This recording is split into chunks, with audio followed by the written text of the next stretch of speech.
Hi, my friend, Caleb Johnson here, and I have a huge question to ask you real estate investors. How would you rate your level of personal discipline on a scale of 1 to 10? If your answer is anything less than a 10, I've got something neat for you. And let me tell you, discipline means pushing yourself beyond your comfort zone and doing things that are difficult and sometimes boring. Achieving massive success requires you to do those difficult things. Building your levels of personal discipline is not easy, but it does pay off. In fact, you can't achieve anything significant without discipline.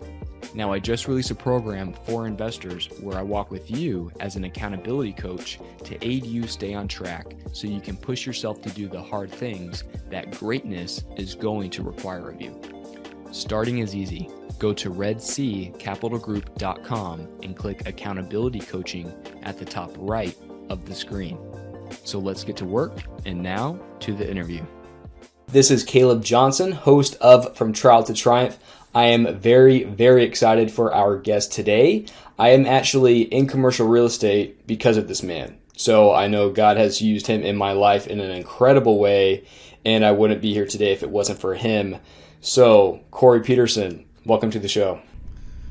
Yeah, well, thanks for having me. A really pleasure. And, I just had you on my podcast as well, and that was really a great episode and just a really great story, too, as well. So all those things really do matter. People matter. And so thanks again for having me on your podcast. Mm-hmm. Of course. So, Corey, can you, let's just start off with a quick background about yourself. Can you share that? Yeah, so I'll kind of start where I'm at now, and then I would love to just go back and tell a little bit of my opening story of how I found real estate and what it's done so far. But we currently own about $230 million worth of commercial real estate across the United States, and which is pretty decent. But it's there's definitely lots of guys that are doing way much more in bigger operations. However, I would also say that I probably own the majority of my GP much more than a lot of other people do. And so you don't have to do as many deals to be super successful. And we also have a property management company that's vertically integrated. We just did that last month. So we now in-house property manage all our assets. So great little journey, but to really start, kind of maybe just to love to kind of tell you my story of peeling it back a little bit when I first started. So I believe in this industry so much, it changed my life. And, I started off, I was a used car salesman. And I tell my wife that she couldn't marry a guy that sold cars. But really what happened is about 23 years ago, Caleb, that's really when my life changed forever. I was about 30 years old. I was a used car salesman. I wasn't living the life I wanted to. And my mom was married to a man. His name was Bruce. I call him Bruce Wayne. He wasn't Batman, but Bruce had a lot of money. And Bruce had a house in Hawaii. And my mom invited me and my girlfriend back then, now my wife of 20 years, to go. And of course we're like, are you paying? Because we're broke. And she said yes. And so we went to Hawaii, and Bruce had a house right on the beach. And I had never seen wealth like that before. Like, Bruce had the epitome of time and money. I've seen a lot of people have one, and I've seen very few that have both, right? There's a lot of people that have a lot of time, they ain't got no money. And there's a lot of people that have a lot of money, but they couldn't carve out 30 minutes if you asked them. And so Bruce had both. And it was very intoxicating and very, just, you could see and feel it. So while I was there, I had to ask him the magic words, what do you do? And then he said something profound. He told me that he owned real estate and he owned apartments. And I was like, wow. Right? And so I left that island thinking that Bruce was the big kahuna. Like, he had the cash flow life is what I call it. And now I wish the story got better too, because Bruce was a grumpy old man. He was never going to teach me. But my mom was really pretty, so don't judge my mom, but she did get me to Hawaii. But I was going to have to figure this thing on my own. So I actually started reading a lot of books. And I was like, because that's one of the pivotal moment for me was I got the download from the mothership. Like, I knew it right there. I was like, dude, I want to be Bruce. And so then I read this book called Rich Dad Poor Dad by Robert Kiyosaki, and it was like, boom, that's what Bruce is, a real estate investor. And it just became very real. And so at that point, that's when I started gobbling up every book I could on real estate, just like had a passion for it. Wasn't doing anything yet, but just reading this. I spent like 2.5 years at Barnes and Nobles, I swear, right? Just reading books. And then finally I was like, I can't read another dang book. I just need to go do something. And so I'm sitting there like, well, if I'm going to do something, I got to create a company. What do I call it? And all I can think about is like, I want to be the big Kahuna. I want to be the big Kahuna. So I was like, I called my company Kahuna Investments. And what started off as humble beginnings, I took a home equity line of credit out of my home for like $30,000. And I was like, there's my seed capital. And I started off in the single family space. I bought 3 homes, fix and flips, and flipped them, did all the work myself, did everything that you said you're not supposed to do, right? And I scratched out a little bit of profit on each deal, made about $10,000 a deal. All of a sudden I was like, oh, I got my money back, plus I'm $30,000 richer. I'm a pro. So I quit my job. And then I bought 3 more properties, but I bought them as rental properties. And so I was like, man, I'm doing it. And that's when I hit my first roadblock, by the way, is that I had 3 rental properties paying me $200 a month cash flow. And I quit my job, so I had no more cash flow coming in. And realized soon that I was broke and no lender wanted to give me money because I didn't have a job. So I was like, oh, well, that's a new one. I hit a roadblock real quick, and I ran out of money. And so I had to go back to work, and I had to find a job. And luckily, my wife knew a friend that was a financial advisor, and she said, hey, why don't you become a financial advisor? And I was like, man, don't you have to have a degree or, like degree? They're like, no, they're really looking for business owners. I was like, oh, well, I'm a business owner. I own Kahuna Investments. So I parlayed what I'd done in the real estate game to get a job as a financial advisor for Edward Jones. And what a great thing that Edward Jones, and I always say, like, the journey is really weird how it happens, and everything happens for a reason. And the timing is the timing. And so I've learned to fall in love with the journey and not the end goal or end result of it. And I'm still on a journey, by the way. But I'm going there, I get a job as a financial advisor, and I didn't know then what it was going to teach me, but it prepared me for everything that I do now, which is raising capital. So Edward Jones taught me everything about money, how to talk money, how to have those conversations about money, what people in the real world were really making as far as returns, stocks, bonds, mutual funds, how to network, one of the things with financial advisors, you got to learn, you got to bring in about $1 million a month to $2 million a month every month until you die. So you got to start learning to network and be in the right place and know the right people and not only just know people, but the people that have money. And so I started learning how to put myself in positions. That was doing fine. And I would tell you that I kind of put my real estate dream on hold there for a minute, for about a couple years. Oh, wow. And then 2008 happened.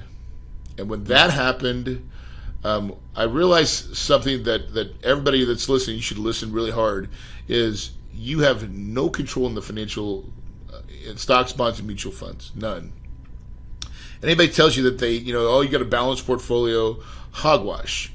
I'm telling you, I invested people's money that just retired in 2005 and 6, from Intel that had $3 million, and I put it in a diversified portfolio that was more conservative, and they still lost half their value. And they would come into my office sobbing, Caleb, sobbing.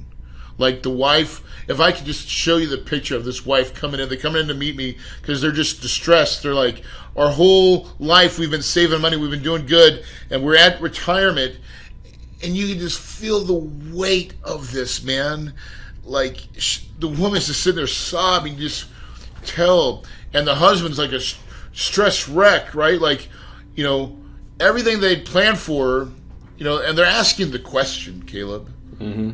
And the question is, am I going to run out of money?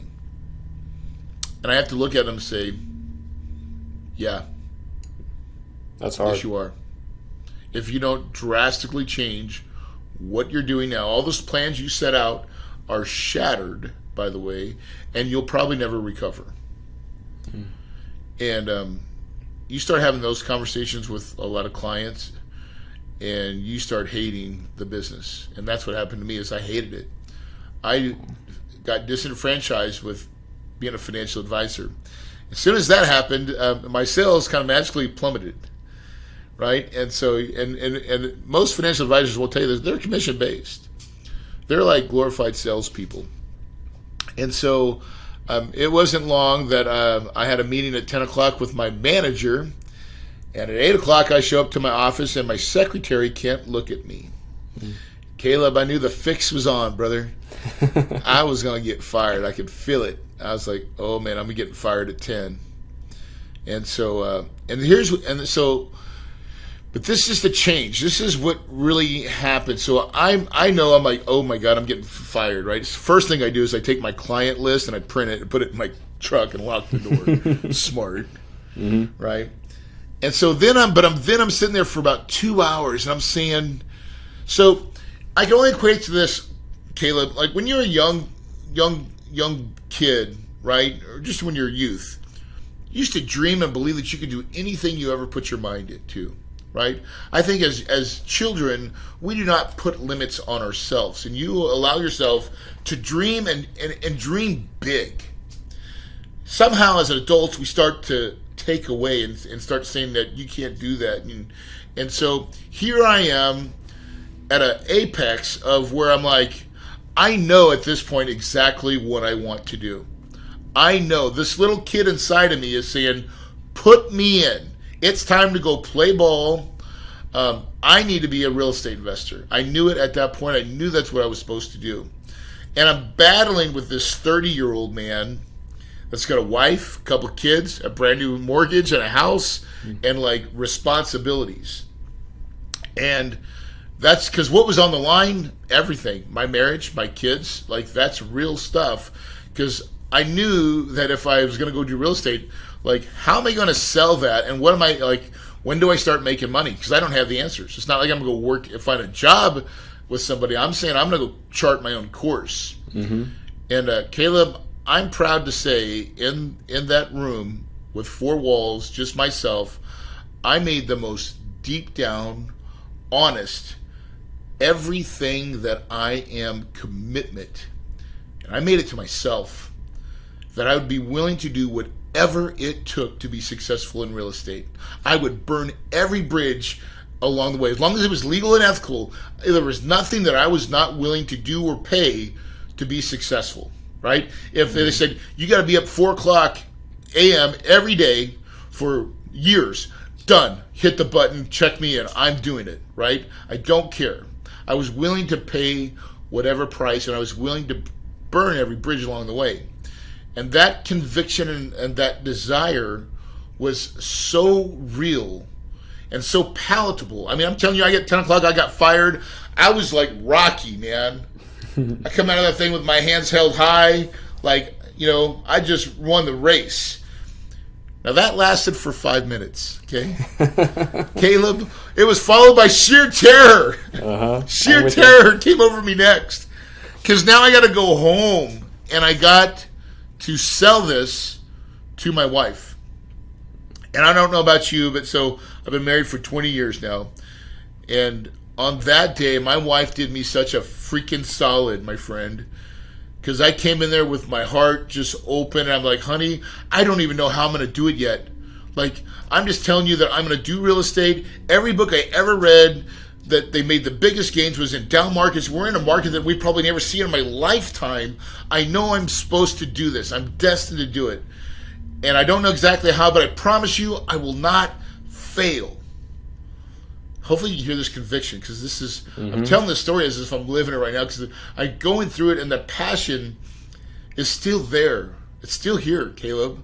I love what I do. I love it.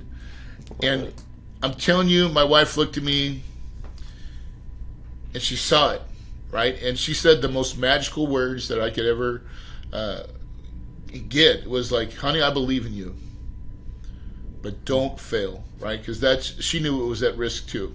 They say money doesn't keep marriages together. I will tell you probably differently, right? Like, you still need to have some money. You start losing money, you start maybe losing marriages. Yeah. And so Corey, there was a lot on the line. I love that, brother. That is so powerful. And there's a lot of nuggets that I want to pull out of that. But so let's start with, so if someone leaves their job, right, sometimes it's by choice, and some other times it's you get fired or let go, or some unforeseen things happen. But let's say someone knows they want to get into this, right? They see the value, kind of like how you did, like, I'm done. I'm game. Wake up at 4 a.m. Let's do this. So how did you start actually generating income? Because that's the big next question, right? Yep. So I mean, like the next day. So the one thing Edward Jones had taught me a lot was how to be a master networker.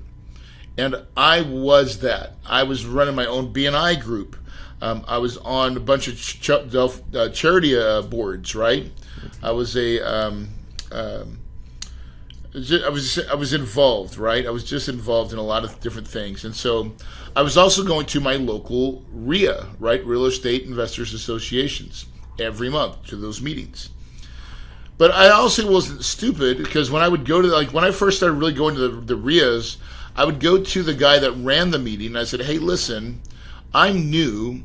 Can you point out maybe, 3 to 4 of the top guys in this RIA that are really doing deals? Well, that's great, because he's like, yeah, John, so-and-so and so, like, boom. So guess who's sitting right next to him? You. Me. And I've got like the pen and paper. I'm like, oh, so you guys like to flip properties? You like to, yeah. What does your average deal look like? How much do you like to buy? What markets? What areas? How much rehab? Lots of rehab? What's your perfect property look like? And I'm like, man, I find deals like that all the time. I'm a wholesaler. Wink, wink, wink, wink. Mm-hmm. Right? And so I was like, would you pay me $3,000 if I found you a deal that looked just like that? They're like, of course, all day. So I go back to my BNI group. I find the realtor. I'm like, hey, Susan, I need your MLS number, like your login, okay? The real one, right? Don't give me you're not going to set me up in the portal. You're just going to give me the access. Right. I'm going to go do the work. I'm going to go slave away, because I'd actually bought this course for $500 called KISS Flipping. Keep it simple, stupid flipping. And it was how to find REOs and short sales. And that was what was working in that marketplace right then. And using data from the MLS. So I would go, and I mean, I'm telling you, I would spend hours on that, Caleb, just looking, and the course was really good. It was just no nonsense. Here's how to find them. Here's how to find the areas that other investors are investing in, and then get to know your brokers, and so you can make offers fast. But to make offers fast, you had to know your market and understand the comps completely, front and back. And that's what if you said I had a home in this, this one area, it's called Santan Heights. I'm like, front of the HOA or back of the HOA, because it made a difference in price, right? $5,000, right? Pool, no pool, 1 story, 2 story, how many square foot? I could tell you exactly how much I need to buy that home for, and I can make you a cash offer right now, right? Can we just go ahead and take it off the listing and like take my offer? Mm-hmm. And then I made friends with these guys. So then they would give me a heads up. Hey, Corey, we got a new listing coming. I'm like, booyah, right? And I'm wholesaling these things for $3,000. But I'm in real estate, Caleb. I'm doing it, right? I'm itching out a little bit of money. I'm like, oh, hold on, man. And and then I'm running their rehabs for them. So I'm starting to learn now about construction and all that. I'm building my teams. And then the next piece this is what really propelled me for what I do now, is that there's this guy, because now I'm wholesaling, making $3,000, not like wholesaling today mainly, right? But this is back when it was all MLS stuff. But the people that were flipping were making $30,000 almost per flip. And I was like, gosh, I got to make that money. Mm-hmm. And so I was like, but I didn't have any money. I didn't have enough money to buy a home, or even to put the down payment on a home. So, and honestly, the banks weren't lending any money either, right? So at that moment, I'm like, the only thing I got to find private money. So I'm asking. I actually had one of my ex-clients from Edward Jones, and I'm not supposed to listen. And I was really asking him for a referral because I didn't even think this guy had any money, and he didn't. So I was like, hey, Carl, I'm like, you watch what I do, because I play racquetball with him every Wednesday. And I'm like, Carl, you watch what I do. I was like, surely you can find somebody in your retirement community that wants to get, their money working a little harder for them. 12% or whatever. I'd pay 12. He's like, okay, I'll see what I can do. Well, the next day, guess who calls me? It's Carl. And Carl's like, hey, Corey, you still want to do that 12%? And I was like, in my mind, I was like, oh my God, Carl found somebody. And he goes, hey, Corey, you don't know this, but my home's paid for. I can borrow money at 3%. If you pay me 12, I make a spread. How much money do you need? And I was like, okay, let's see. I got no money for the payments. I got no rehab money. I'm saying, like, I need it all, right? Mm-hmm. So I was like, Carl, I need $85,000. And there was a slight pause. And then it was like, okay. Where do you want me to send it? I mean, I'm telling you, my jaw hit the floor. I was like, I never thought that far ahead. Awesome. Yeah. And but I'll tell you this, Caleb, I equate that moment to going into a telephone booth as Clark Kent and coming out of that sucker saying, I raised private money. Oh man, I'm telling you, buddy. Feels good. It was because it broke down every limiting belief I'd ever put on myself of, was I good enough? Would people, worry about my background? Would they know that I'd filed bankruptcy before because of, getting married at 23, which is a bad idea. And, this is my first marriage, right? So I'm married twice. First one was trial marriage. Everybody needs a little trial something. And so for me, it was a 23-year-old, 2-year trial marriage. Bad idea. But anyways, all those limiting beliefs that I had put on myself, I broke them. And once I broke them, it was like being able to see again. And I'm like, well, I can't be the only one raising private money. And I found out, I was like, no, it wasn't. Right? And then I started looking around and said, what are they using? What kind of tools are these people using? You have a credibility kit. You have a private money program. And so it wasn't a year and a half later, I had about $3 million working on the street doing fix and flips. Okay? All right. So I'm telling you my long story. Hopefully this is entertaining for some people. I love it, man. I'm going to go into some tactical stuff here in a minute. Mm-hmm. I'm going to go into some tactical stuff here in a minute when it comes to raising private money. But I want to at least get to my first apartment deal. And then we'll go in and talk about some tactics for raising capital. But anyways, the first lesson with Carl, though, too, was never ask for money, especially when you're new. Only ask, who do you know? Mm-hmm. In other words, I didn't ask Carl for money. That was too weird, right? But I did say, hey, Carl, you've been seeing look at my little thing. See what I'm doing? Check this out, right? And the right people always self-select. That's a big piece of nugget there for you. Mm-hmm. Who do you know, right? And that way you're taking the onus off of them, because the right people are like, well, hell, I'm kind of interested in what that is. Tell me, how does that work? Well, okay, I'll talk to you about it, right? Mm-hmm. But it's a great precursor. So now, at this point in my life, this is about 2010, I'm from the world's view, I'm killing it. Internally, though, I'm a train wreck, Caleb. I have now become a workaholic to an extreme amount where my cell phone is tied to my ear. I'm not present very, my wife's getting mad, and then my son was, hey, Dad, you going to come to my game? Yes, and I'll be there, no problem, right? He's got a game at 3 o'clock, soccer game, and I'm like, man, I got to go look at these properties. And so I'm like, okay, I'll leave in the morning, I'll go look at these properties, I'll be back in time for the game. And dude, I'm just telling you, Caleb, I came at the very end of the game. Mm-hmm. And what happened next crushed me, dude. My son came off the field. Dad, you promised. And he's crying. I'm telling you, he's crying like something fierce, bro. Wow. And I broke his little heart. And I remember taking my son and putting his head in here in my chest, and like I can only tell you guys, like, you only get one chance with your kids, right? And kids, I say that, you get a couple chances, I guess, but man, I hurt my kid and I hurt myself, right? Because I didn't want to be that person that was so. It sure wasn't Bruce, right? That wasn't time and money. I was only at one at that point, and I felt what it would really feel, because your kids do not care how much money you make. The only currency they trade in is time. And that's what they really want. They want mom and dad's time. And I wasn't giving it to them.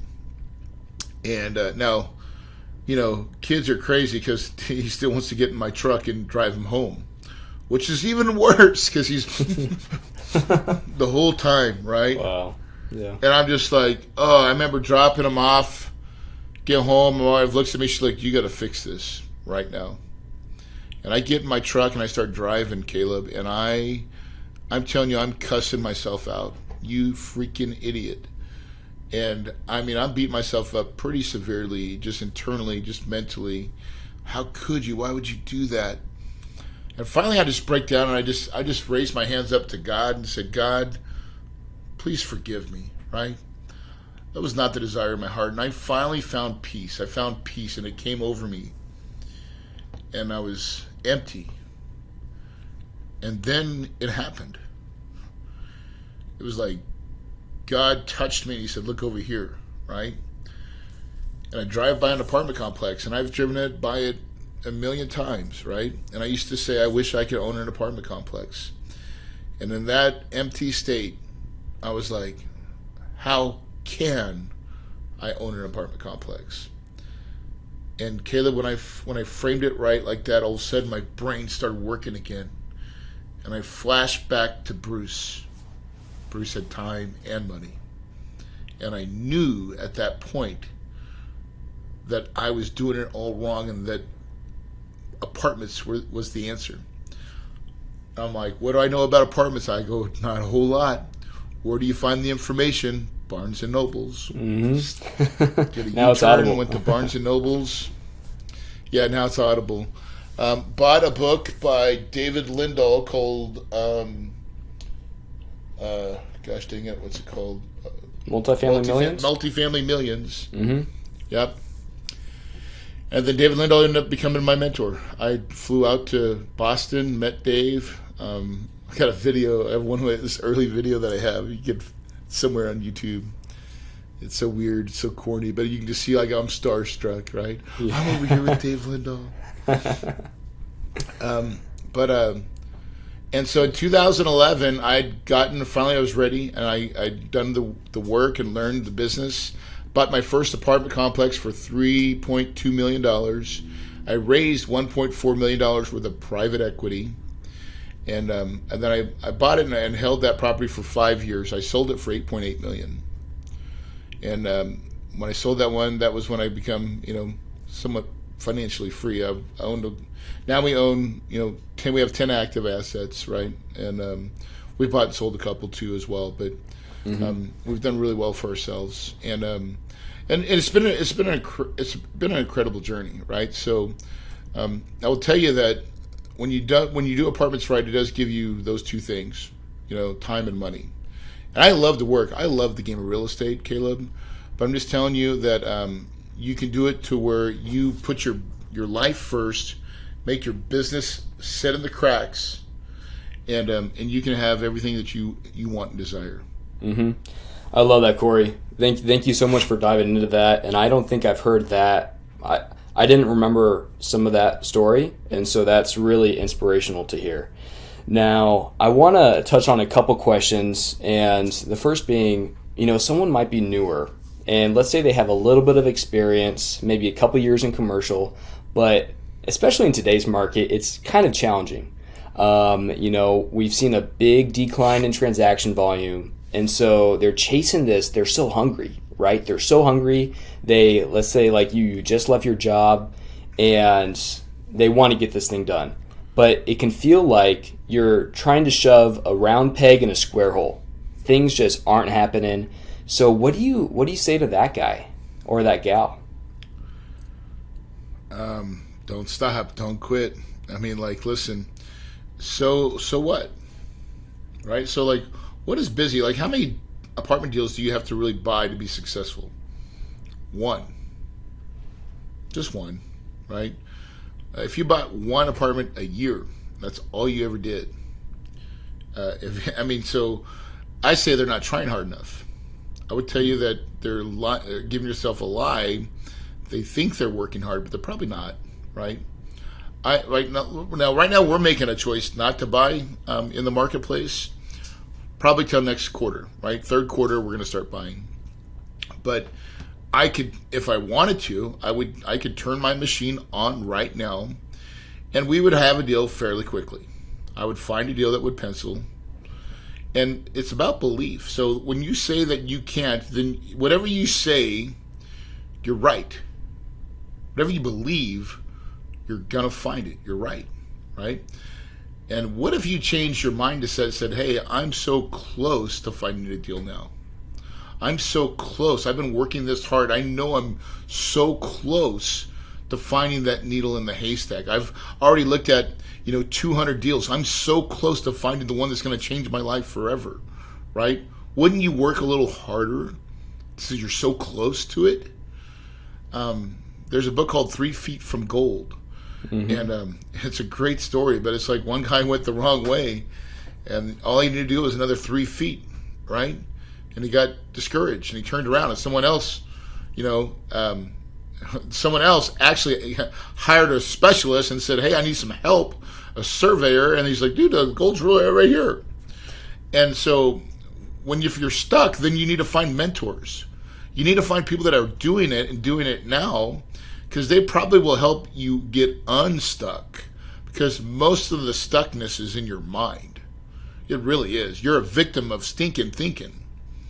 And so for anybody that's new out there, so what? Like, listen, the market goes up and down and crazy, right? When it's really hot, it's too hot. It's when the market's really, it's too low. It's God. There's no, like, there's some shitty reason everybody's going to give why they can't do deals.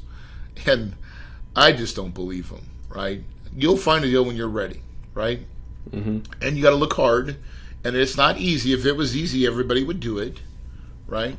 But I would tell you that the easiest way to get a deal, by the way, is not by yourself, especially in apartments. I was able to kind of shortcut in line because I was able to raise private money. The one thing that I've done, Caleb, that I've been able to expand and really do well is bring in capital. And I started that in the single-family fix and flip business, right? And then I just carried it over into the multifamily side. And then we just kept going. But a lot of times you're not going to be able to even do that. So I would tell you the easiest way to get a deal is find someone like me, or Caleb's doing well. Caleb's getting deals. Jump in and find a way to add value to that team. And find a way to get a nick of a GP and how to create value. Go out and raise some money. Bring some capital. Go find a deal that they want to buy and get yourself into a deal. But then you're going to be in the game, right? Mm-hmm. So there's lots of ways to get into the game, but it really is, and this is the difference between single family and multifamily, is that multifamily is a team sport most of the time. You very rarely see people do it by themselves. So It's very normal to have partners in multifamily deals. Mm-hmm. And by the way, that's the easiest way to get involved. When I first heard you speak, Corey, that is what really stood out to me, is that, single family, I would go to these as RIA meetups too, and there would be people that are doing these deals, but let's say there's 30 grand, that's the meat on the bone. And so that's not a whole lot of meat on the bone, especially when let's say you look at your first deal in apartments, you made $2.5 million. There's a lot more meat there. And so that's one thing I found with commercial. It's a team sport, right, brother, where you can partner up with people. There's a lot of meat on the bone. Even if you get that first little slice, let's say 10% of a $10 million deal, that is That's a big deal, and now you have that credibility to go somewhere else. Now you can go out and get a loan. Now you can get lenders to look at you seriously because you have a GP, right? So it's all of it is a qualifier, doing what we do now and how we teach it. I mean, it's the same. You need to do that type of stuff. It's the easiest way, or form a group. So I would tell you, like, my top 5 things to do is learn how to meet brokers, right? So here's crazy. The easiest way to ever find deals is to get on the MLS, or not on the MLS, you get on loopnet.com and pick out 3 markets, find and look for sold listings, sold product for a year in each of those cities. And for multifamily, 100 units plus, right? That's what I recommend. And you'll find that data, and then you just find out who listed the property, because it'll give you all their information.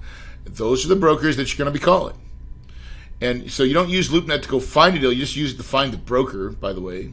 Mm-hmm. And then you go out and talk. You got to go meet these brokers. You got to fly into their markets, or if it's in your own market, great. And then go have lunch with these people. Go on tours with them. And when you meet them, shut up. Do not talk about yourself. Only talk about that broker. What does he like? What does he do? What does he enjoy? Does he have kids? Is he married? What's his hot buttons? What does he like to do for fun? By the way, that's a great question. You should write it down and underline it, or mentally put it in your mind. What do you like to do for fun? Because that's magic words, by the way. Because when they tell you, you got a guy that he loves golf, right? And he's a broker, but he loves to golf. Like, he's passionate about golf.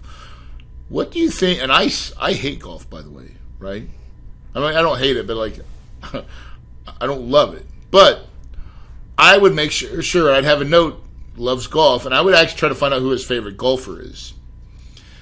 And I would do a Google right before I called him and be like, hey, John, you see Tim, I don't even know any golf people, but if it was you see what Tiger is doing last week, what do you think about that, right? And we'd sit there and talk about golf. What's you got any new courses you've been to? And that would be my open. I wouldn't even talk real estate with the guy. I would just be talking about that kind of stuff, because that's what friends do, by the way. Right. Talk about stuff, and then you're like, oh yeah, by the way, hey man, I need a deal. Here's what I did. Here's the deal that I need to look like. What do you got? Mm-hmm. And that's exactly how that stuff gets put together, by the way. Just like that every time. Corey, I've never heard you talk about the LoopNet or Crexy, but that is literally how I got started. I went to LoopNet Crexy. I went to a market that I wanted to buy in and found the broker, right? I didn't want to. The deals on there are generally trash. Not all the time, but for the most part they are. But I wanted to build those relationships. And so that's how I got started.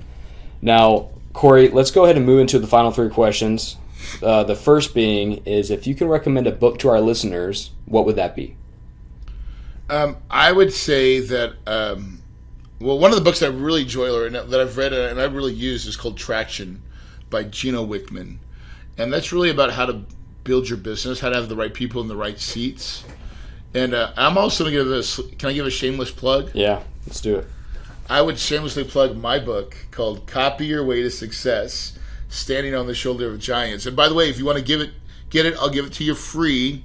If you text the word book, BOOK, to 480-500-1127, we will ship you the book for free. So perfect. Text the word book to 480-500-1127. Check that out for sure. Now, Corey, if people want to learn more about you, where's the best place for them to do that at? I would tell you to listen to my podcast, right? So we have a podcast as well called the Multifamily Legacy Podcast. The first 6 episodes are gold, bro. Just listen to those first 6 and see if you like it. If you don't, delete my podcast and never listen to it again. But if I don't touch you in those first 6, then I won't ever touch you. But you'll get touched, trust me. Mm-hmm. And Corey, the final question is, if you can share one final thing with our listeners that they can take away from today's show, what would that be? Protect your mind. Listen, I'm telling you, everything that I believe, that it starts with an idea, right? I think success starts with an idea that you want to be successful. Before you're successful, you start with the idea of success, or whatever that journey looks like. And before I'd become successful, I started manifesting that in my mind, that I was going to be successful, that I was a money magnet, and that people would give me their money, and I would be able to use it for good, and to turn it into return for them, and to make my life rich. And I have. And so, but you've got to protect it. You got to build, the problem with most people's minds is it's not even engaged. They're in neutral, bro. So you got to take your mind and engage it, put it in drive, and start giving it some gas, right? And once you start going to get some speed, now you got to protect yourself, right? You got to protect yourself from all the naysayers, Caleb, right? Because all the negativity, once you start doing something different, you go out a different direction, and it's not the same as everybody else, you're going to start getting blowback and feedback. They're going to tell you, you're not good enough. Why are you trying to do that, Caleb? Why, Corey, why are you going to be successful? You're never going to make it. It's too hard to find a deal in multifamily. You'll never be able to raise the money. Like, why do you want to do this? You're just going to fail. And that's what will happen. And if you listen to that long enough without putting the brick wall and protecting this thing, and then feeding positive affirmation saying, I am the best, I will be successful, I will change my life, I'm going to change lives for other people as well, I'm bound for greatness, I'm bound for way much more than what I'm currently doing, and I know it, and I see it, and I have to do it. I have to live out this legacy that I'm building in my mind. My friends, when you do those types of things, dude, it is an unstoppable force that will drive you to success. Boom. Drop the mic. Corey, thank you so much for being here, brother. We didn't really get into how we're connected, but you had a huge impact on my life, and I know everyone listening to the show, so thank you for being here. Thanks a lot, man. Rock and roll, bro. All right, everyone. We'll catch you next time. Bye. It's time to grab your victory. Find us on the web at redseacapitalgroup.com and follow us on Instagram and Facebook at Red Sea Capital Group.